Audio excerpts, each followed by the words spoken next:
8월 1일 목요일 새벽 예배를 하나님 앞에 올려드리겠습니다. 오늘 우리에게 주시는 하나님의 말씀은 예레미야 42장 15절에서 22절까지 말씀입니다. 너희 유다의 남은 자여 이제 여호와의 말씀을 들으라. 만군의 여호와 이스라엘의 하나님께서 이와 같이 말씀하시되 너희가 만일 애굽에 들어가서 거기에 살기로 고집하면 너희가 두려워하는 칼이 애굽 땅으로 따라가서 너희에게 미칠 것이요 너희가 두려워하는 기근이 애굽으로 급히 따라가서 너희에게 임하리니 너희가 거기에서 죽을 것이라. 무릇 애굽으로 들어가서 거기에 머물러 살기로 고집하는 모든 사람은 이와 같이 되리니 곧 칼과 기근과 전염병에 죽을 것인즉 내가 그들에게 내리는 재난을 벗어나서 남을 자 없으리라.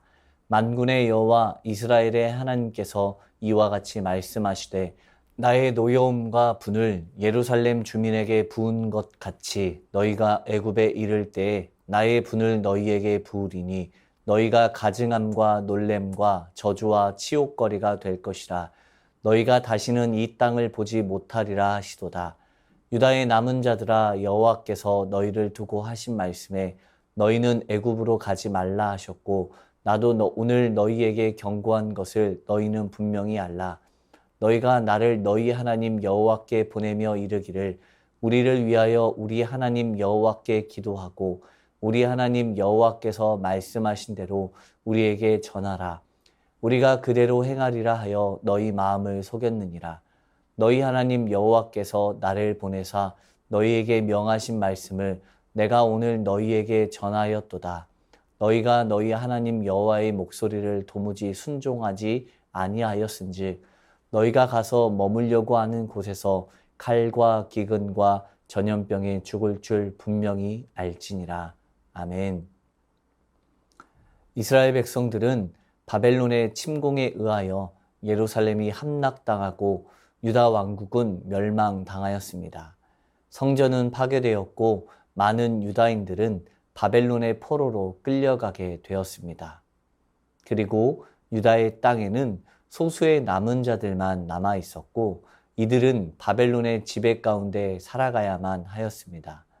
이와 같은 상황 속에서 살아간다는 것은 정치적으로나 환경적으로 많은 혼란과 불안 속에 있을 수밖에 없었을 것입니다. 바벨론 왕이 유다의 총독으로 세운 그다랴를 유다의 왕족이었던 느다냐의 아들 이스마엘이 죽이게 되면서 사회는 더욱더 큰 혼돈으로 흘러가게 됩니다.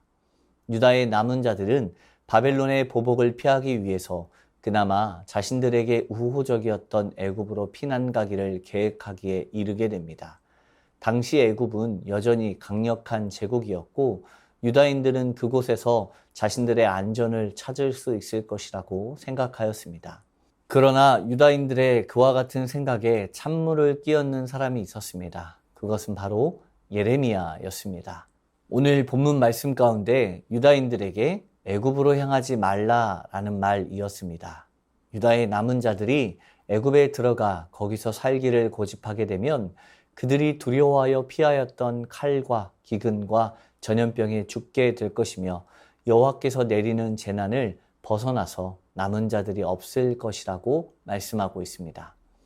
예레미야는 백성들에게 하나님의 말씀을 전하는데 충실하였습니다. 그는 백성들의 반응이나 결과에 상관없이 하나님의 말씀을 그대로 전달하였으며 그것이 자신의 온전한 직무임을 분명히 알고 있었습니다. 하지만 이스라엘 백성들의 모습을 보게 되면 그들은 한결같이 행동하고 있습니다. 그들이 어려운 가운데 있을 때 하나님을 향하여 부르짖으며 구원을 요청하지만 그들은 하나님의 뜻을 따르는 것이 아니라 오직 자신들의 생각과 결정을 신뢰할 뿐이었습니다. 하나님은 이스라엘 백성들에게 그들이 생명을 보존할 수 있는 선택과 경고를 주십니다. 그들은 예레미야를 통해 하나님의 경고의 메시지를 들었을 때 그 길을 따라 갈 수 있는 결정을 할 수 있었고 하나님의 보호하심에 그들의 생명을 보존할 수 있는 기회를 얻을 수도 있었습니다. 하나님은 언제나 자신의 공의와 인자하심을 백성들을 향하여 보이셨으나 백성들은 스스로 불순종을 선택하였고 어려움을 향해 나아갈 뿐이었습니다. 그들은 스스로 예레미야에게 나아와 여호와께 기도하여 주시기를 원하였습니다. 여호와께서 마땅히 보이시기를 요청하였습니다. 그 뜻대로 행할 것이며 순종하겠다고 선언하였고 그것이 자신들에게 복이 됨을 고백하였던 이들이었습니다. 하지만 그렇게 선언하였던 이들이 자신들의 생각과 하나님의 생각이 맞지 않자 선택한 결정이 무엇이었습니까? 그 길에 심판이 따른다 할지라도 무시하고 자신들의 생각을 믿고 실행에 옮긴 것이었습니다. 무엇을 말하고 있습니까? 유다인들은 하나님의 뜻을 물어보는 것처럼 보이지만 실제로는 이미 그들 마음속에 결정을 내린 상태였습니다. 처음부터 하나님의 뜻을 따를 생각이 없이 그저 잠깐 하나님의 뜻을 물어보고 자신들의 뜻과 맞으면 좋은 것이고 아니면 말고 라는 생각으로 있을 뿐이었습니다. 예레미야는 이들의 악함을 알고 있었습니다. 그렇기 때문에 20절에 너희가 나를 여호와께 보내었고 너희가 부탁대로 여호와께 기도하였고 말씀하신 대로 전하였다라고 자신의 입장을 주장합니다. 그들은 하나님의 말씀대로 하겠다고 하였으나 그들의 마음을 속이며 그 뜻을 따르지 않았습니다. 그런데 여기에서 너희 마음을 속였느니라 라는 구절에서 마음은 히브리어로 목숨이라는 의미도 갖고 있는 단어입니다. 즉 이들은 하나님 앞에서 자신들의 마음만 속인 것이 아니라 자신의 목숨을 건 거짓을 행하고 있음을 의미합니다. 하나님의 뜻을 묻는 것을 가벼이 여긴 것입니다. 목숨을 걸고 맹세를 하였음에도 그 약속을 지키고 싶은 마음이 전혀 없었던 것입니다. 그렇기 때문에 예레미야는 그들의 불순종의 결과에 대해서 다시 한번 이야기합니다. 22절 마지막 절입니다.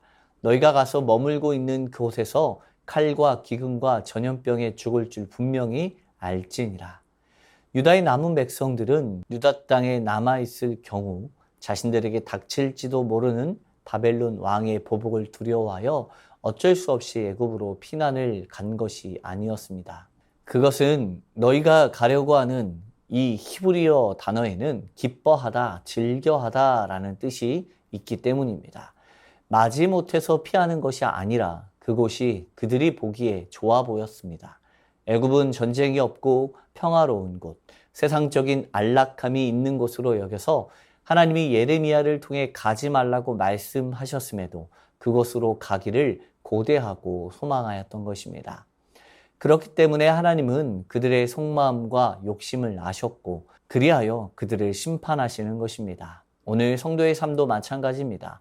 우리 삶에 하나님을 따르는 삶처럼 행동하지만 얼마나 많은 영역에 있어서 하나님의 뜻보다 내 뜻을 우선시하는 경향이 있습니까? 나도 모르는 사이에 아니 알고 있으면서도 모르는 척 그렇게 행동하고 있는 모습이 나타날 때가 너무나도 많이 있습니다.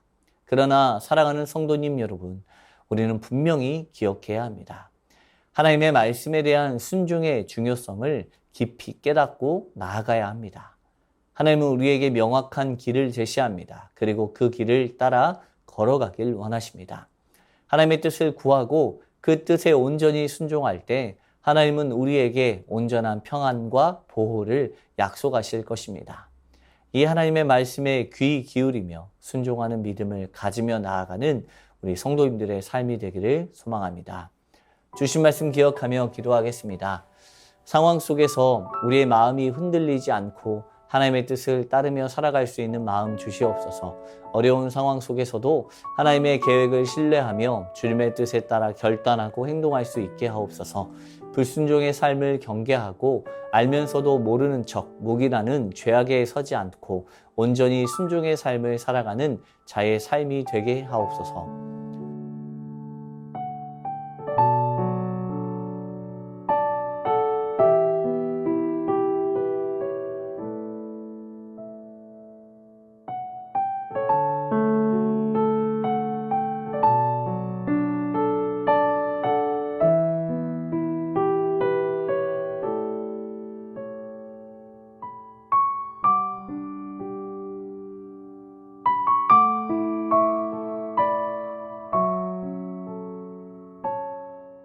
나라와 열방을 위해서 기도하겠습니다. 이 땅의 교회들이 말씀에 순종함으로 세상 가운데 거룩함을 드러내는 정결한 교회 되게 하옵소서.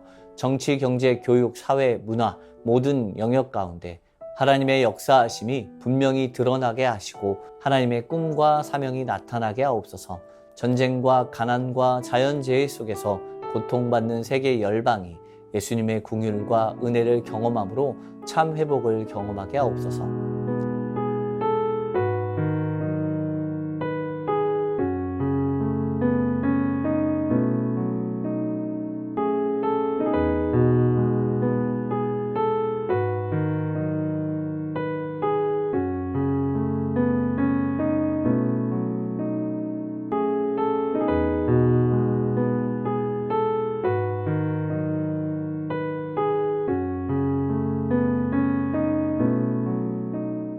교회를 위해서 기도합니다. 청소년부와 영아부 여름 성경학교 위에 은혜의 기름을 부으셔서 하나님의 능력이 나타나며 변화의 삶을 살아가게 되는 귀한 시간 되게 하옵소서. 새순의 모든 성도들이 무더위 가운데 지치지 않게 하시며 더욱더 믿음 안에 살아가기를 힘쓰는 삶이 되게 하옵소서. 담임 목사님과 부교역자 모든 중직자들의 삶을 통하여서 오직 사랑 안에서 주님의 몸된 교회를 이루어가는 일에 최선을 다하게 하옵소서.